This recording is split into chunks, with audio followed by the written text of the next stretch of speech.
안녕하세요. 수정입니다.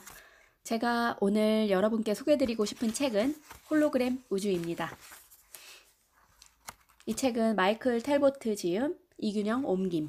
마이클 텔보트는 1953년 미시간주에서 태어났는데 현재 뉴욕에 살고 있다라고 되어 있는데 이 책이 1쇄가 나왔을 때가 1999년이거든요. 되게 오래됐어요. 지금 18세째 출판이 되었는데 이분은 돌아가셨습니다. 서문. 스타워즈라는 영화에서 주인공 루크는 로봇 알투디트가 허공에 광선을 쏘아 비추는 리아 공주의 3차원 축소 영상을 보고서 모험길에 나서게 된다. 이 3차원 영상 홀로그램이며 그러한 영상을 만드는데 요구되는 테크놀로지, 마술은 놀라운 것이다.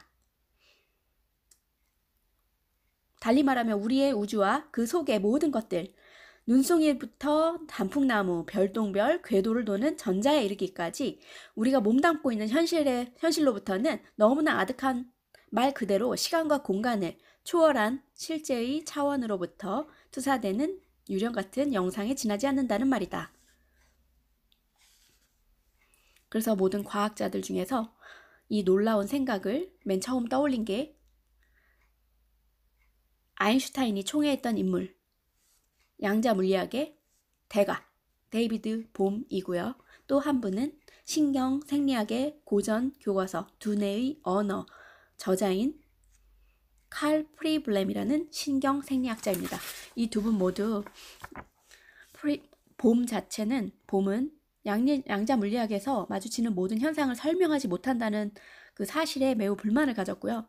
이 프리블렘 또한 신경 생리학에서 다양한 수수께끼들을 제대로 설명하지 못한다는 이런 결론을 확신하게 되었는데 이 두 분이 모두 홀로그램 모델이 다른 많은 수수께끼들로 한꺼번에 풀어준다는 사실을 깨닫게 되었습니다. 그 중에서도 홀로그램 모델이 몰고 온 가장 큰 충격은 너무나 기이해서 과학적 이해의 영역 밖으로 제쳐놓았던 광범위한 현상들이 갑자기 이해되기 시작했다는 겁니다.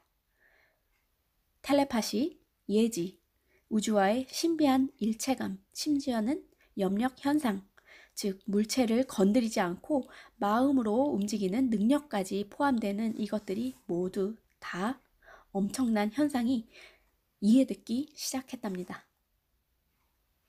실험적 증거에 덧붙여 몇 가지 다음 사실들도 홀로그램 가설에 비중을 더해주는데 아마도 가장 중요한 점은 이러한 발상을 맨 처음 떠올린 두 인물의 업적과 인격일 것이다. 이들은 홀로그램 모델을 떠올리기 이전에 이미 대부분의 연구자들이 남은 연구 일생 동안 자신들의 영예의 그늘 밑에서 놀랍도록 할 만큼 영감을 제공하는 업적을 쌓아놓았다. 1940년대 프리블렘은 정서와 행동에 관여하는 대뇌 영역인 대뇌 변연계에 대한 연구에서 선구적인 업적을 남겼다. 봄의 플라스마 물리학 연구 또한 하나의 이정표로 인식되고 있다. 그보다 더 중요한 것은 그들이 또 다른 방면에서 두각을 나타냈는데 그것은 어떤 위대한 인물에서조차 찾아보기 힘든 부분. 왜냐하면 그것은 한낱 지적 능력이나 재능으로서 측정되는 것이 아니기 때문에 그것은 용기, 엄청난 반대의 직면에서도 자신의 확신을 주장하는 용기로서 측정된다.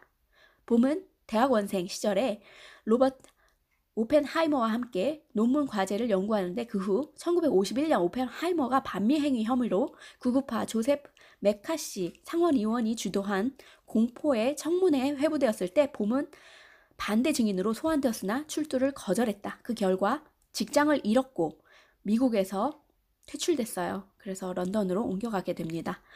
프리블렘도 일찍이 이와 비슷한 일에 부딪혔는데 포르투갈 출신의 에드가스 모니치라는 신경학자가 자칭 정신질환에 대한 완벽한 치료법을 고안해냈어요. 그래서 사람들을 너무나 쉽게 생각해서 이마 쪽에 두개골, 구멍을 뚫고 들어가서 대뇌의 전두엽, 이마가 전두엽이거든요. 이 부분을 나머지 부분으로부터 분리시키면 아무리 골치 아픈 환자라더라도 온순하게 만들어 놓을 수 있다는 사실을 발견한 거예요. 그래서 그 도구가 된 거죠. 사람들이 청문회처럼 문화적 이단자들을 몰아내는 하나의 도구가 되었어요. 노벨상을 받기에 이르렀어요. 너무나 부끄럽죠. 과학적으로서는 너무 사람들을 좀 이렇게 행했다는 게 좀 그럽니다. 어쨌든 프리블렘이 의학계에 발을 들여놓은 것은 바로 이 무렵이었는데 다른 동료들과 달리 타인의 두뇌에 그토록 무도하게 손을 대는 건 잘못된 일이라고 느꼈어요. 그의 신념은 너무나 확고해서 플로리다 잭슨빌에서 신경의학 이과의로 외과의로 근무하는 동안에 그는 그 당시 널리 수용되고 있던 이 의학 지식에 반대하고 자신이 맡은 병동에서는 전두엽 절제술 시술을 허락하지 않았다 합니다. 그래서 쫓겨날 뻔했다 합니다. 과학은 왜 유독 초상 현상에 대해서 그토록 거부적인가? 이것은 좀 더 어려운 질문이다. 사랑, 의술, 그리고 기적이라는 베스트셀러의 저작인 예일 대학의 외과의 베르니에 지겔은 박사는 비정통적인 관점에 대한 반발을 경험했던 자신의 기억에 비추어 이렇게 주장한다. 그것은 사람들이 자신의 신념에 중독되어 있기 때문이라고. 지겔의 말은 매우 일리 있어 보인다. 아마도 그것이 많은 문명 속의 진보와 통찰이 처음에는 심한 반대에 부딪혔던 이유인지도 모른다. 나는 행운하다. 여기서 나는 이 마이클 텔보트 이분입니다. 나는 행운하다. 나는 세상에는 사람들이 흔히 생각하는 것보다 더 많은 것들이 존재한다는 사실을 늘 알고 있었다. 나는 영적인 가족 환경에서 자랐다. 그리고 어릴 때부터 이 책에서 언급될 많은 현상들을 직접 체험했다. 나는 논의되고 있는 주제와 관련이 있을 때마다 나 자신의 체험을 몇 가지씩 언급할 것이다. 그것은 단지 지나가는 이야기거리 정도밖에 되지 않는다고 볼 수도 있지만 나에게는 그것이 인간은 이제 막 그 깊이를 재어보려고 하는 우주 속에서 살고 있다는 사실에 가장 강력한 증거가 되었다.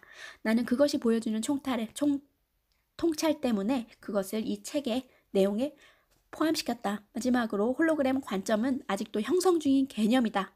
여러 가지 상이한 관점들과 증거의 조각들이 모자이크된 상태에 머물러 있으므로 과연 어떤 이들은 이런 공통성 없는 관점들이 통합되어 좀 더 통일성 있는 전체성이 드러날 때까지는 그것을 모델이나 이론이라는 이름으로 불러서는 안 된다고 말한다.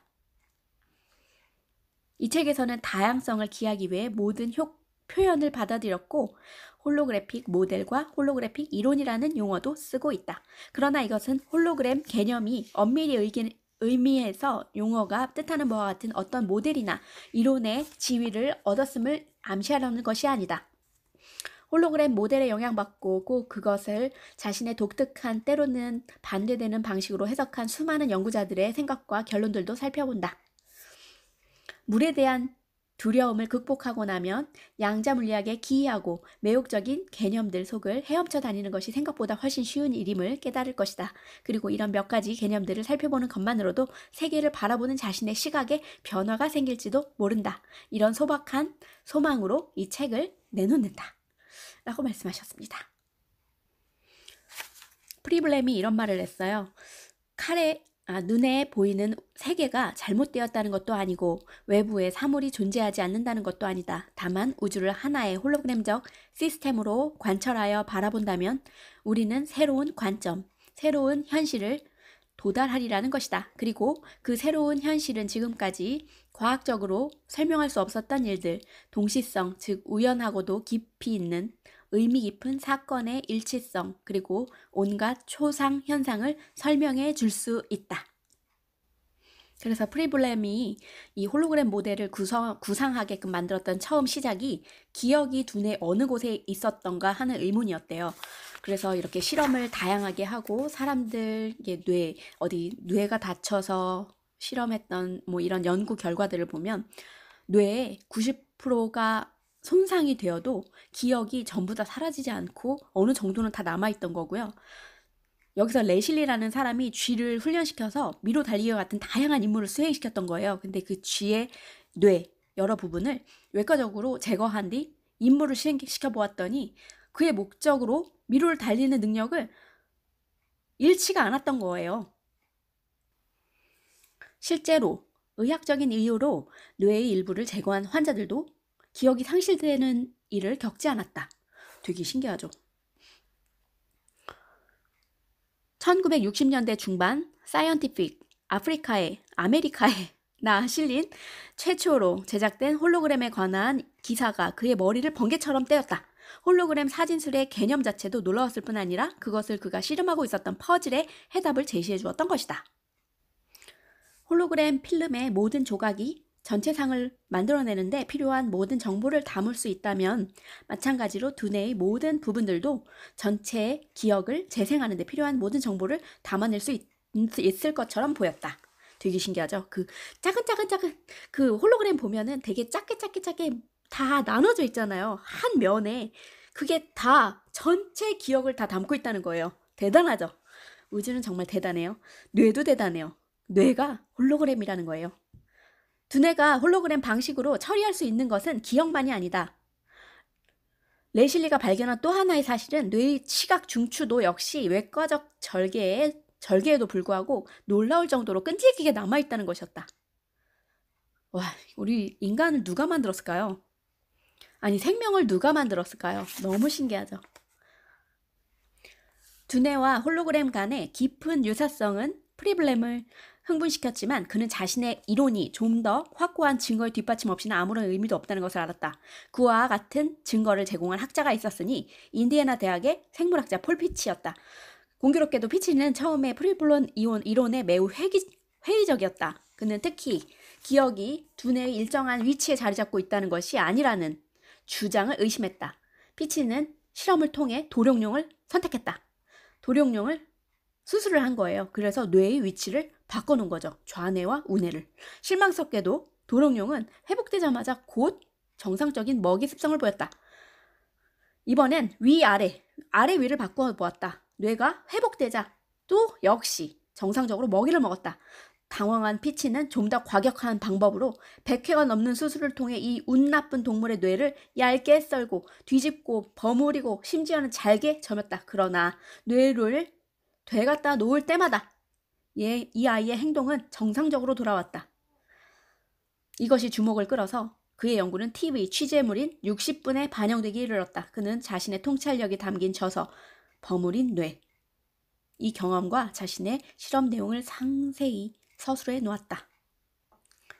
우리의 뇌 속에서 인식되는 현실의 모습이 사진이 아니라 홀로그램이라면 그것은 대체 무엇의 홀로그램인가 말하는 것이다.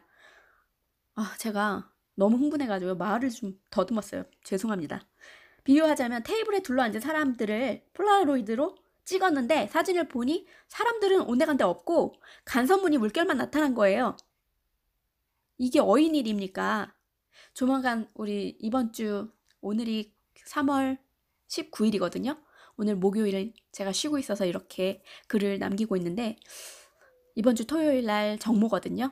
책슈남 스쿨 정모인데 이번에 감사의 힘이라는 책이에요. 이 책에는 파동으로 이루어진 이 감사의 힘을 얘기하고 있는데 이것이 바로 홀로그램 우주라고 똑같이 얘기할 수 있습니다. 여기 나오거든요. 이 책을 보면 테이블에 둘러앉은 사람을 홀로그램 사진으로 찍었는데 폴라로이드로 찍었는데 사람들이 없고요. 다 간선무늬 물결이 되어 있던 거예요. 너무 신기하죠? 그래서 최소한 우리가 믿는 방식으로는 존재하지 않을 수도 있다는 가능성의 문을 열어놓으리라는 것을 알겠죠? 모든 게 다 가능성이 있어요. 정말 신기하지 않아요? 지금 우리가 너무 합리적으로 생각하는 거예요. 합리적으로 생각하면 안 되고 모든 가능성을 다 열어놓아야 돼요. 즉 현실은 마야, 환영이며 외부에 있는 세계는 사실은 공명하는 파동 형체들의 거대한 교향곡, 오직 우리의 감각 속으로 들어온 이후에야 우리가 알고 있는 그런 세계로 변화되는 하나의 주파수 대역이라는 사실. 오 마이 갓. 데이비드 봄이라는 분한테 박수! 프리블렘 박수! 감사합니다.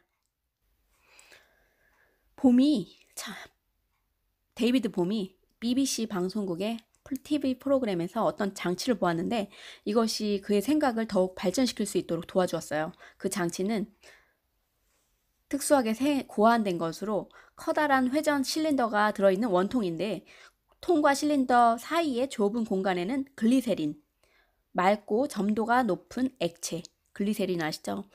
화장품 만들 때 쓰는 그 찐득찐득한 그 채워져 있고, 그 글리세린 속에는 잉크 한 방울이 움직이지 않고 떠 있었어요. 봄에 관심을 끈 것은 이 실린더 위에 핸들을 돌리자 잉크 방울이 시럽과 같은 글리세린 속에 퍼져서 사라지는 것처럼 보였지만, 핸들을 반대 방향으로 다시 돌리자 희미하게 사라졌던 잉크가 서서히 다시 모여서 원래 원상복귀가 되었다는, 한번 보셨을 텐데 전 이거 보고 되게 신기했거든요.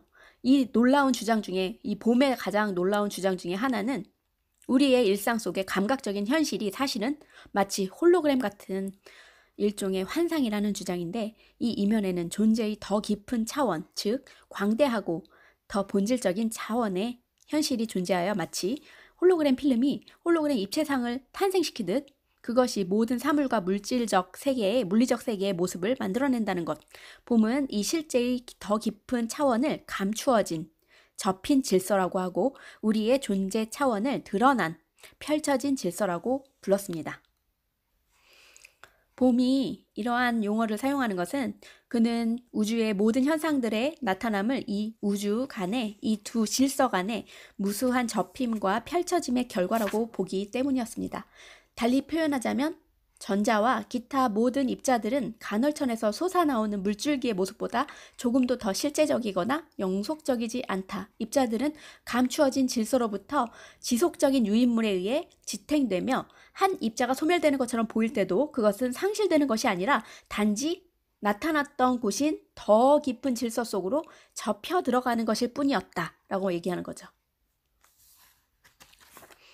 이와 마찬가지로 그는 우주를 생물과 무생물로 보는 것, 나뉘는 것 또한 무의미한 일이라고 믿고 있다.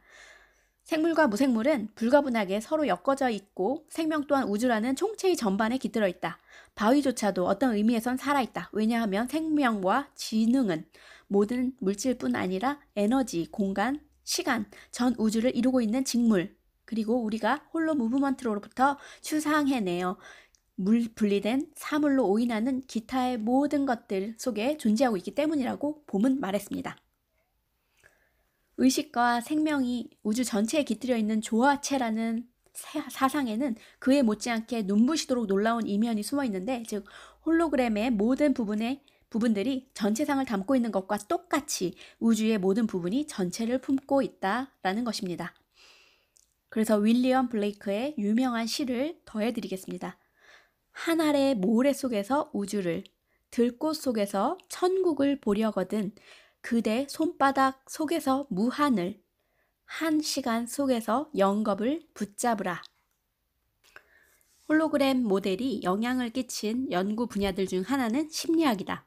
이것은 놀라운 일이 아니다. 왜냐하면 봄이 지적했듯 의식 자체가 불가분의 유동이라는 말로써 의미하는 것을 완벽한 본보기이기 때문이다. 인간 의식의 유동을 정확하게 정의할 수는 없지만, 의식은 우리의 생각과 사상이 그 속에서 펼쳐져 나오는 근원적 실제라고 볼 수 있다. 홀로그램 개념은 둘 이상의 개인들의 의식 사이에서 가끔씩 발생하는 설명할 수 없는 연결성에도 초점을 비춰준다. 그 연결성에 가장 잘 알려진 예 중 하나는 스위스의 정신의학자 칼 융의 집단 무의식이라는 개념 속에서 구체적으로 나타나 있다.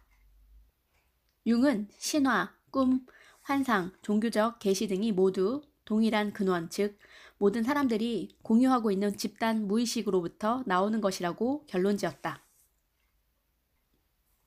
예전에 융이 한 청년을 치료하고 있었는데요. 그 청년이 약간 정신분열이었거든요. 근데 어디를 보고 있는 거예요. 그래서 융이 지나가다가 뭐 하고 있냐고 그랬더니 태양의 남근을 바라보고 있는데, 그 남근이라는 게 이렇게 고개를 까딱거리면 움직이고 그로 인해 바람이 분다고 설명을 한 거예요. 그래서 그냥 공상의 산물로 생각을 했는데, 우연히 2000년 묵은 페르시아 경전을 번역본을 보게 되다가 거기서 그런 의식과 일련의 의식과 주문 내용이 나와 있는 거예요.